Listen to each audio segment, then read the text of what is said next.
Hello mga friends! Welcome to another video. Update muli tayo magkano ang ating palitan.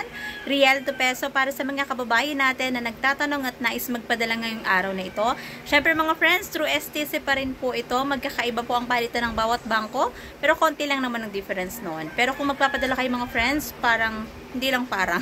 Mas maganda mga friends through STC kasi nga, mas mataas po yung palitan doon. Especially kapag STC to bank account, mas mataas yung exchange rate. And syempre, matutuwa ang ating mga kababayan kasi nga, mataas po ang ating palitan. Naalala ko lang mga friends, so nag-work pa ako sa abroad, talagang itinataon ko na kapag magpapadala ako, mataas yung palitan kasi malaking tulong yun sa aking pamilya. Kasi batid naman natin na sobrang taas naman talaga ng bilihin dito ngayon sa Pilipinas. So, magkano nga bang ating update exchange rate ngayong January 13, 2025, araw ng Lunes? Update natin, 1 real equivalent ng 15.51 pesos. Para sa mga kababayan natin na nais magpadala ngayong araw na ito, yan po ang ating update exchange rate through STC ito mga friends, sa STC Pay to Bank account. At kapag magpapadala tayo ng pera sa Pilipinas, syempre meron tayong binabayaran na transfer fee at meron din po yung VAT. Ang lahi ko pa rin paalala para sa bawat isa sa atin, ang matuto tayong mag-ipon, magtipid at matutong mag-invest. Especially para sa mga kababayan nating nais ng mag for good.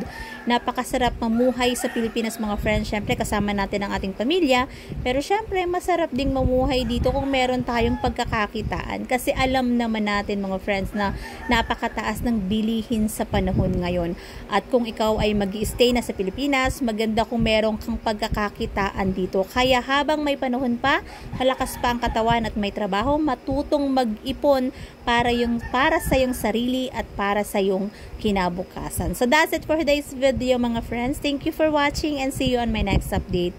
God bless everyone. Much love!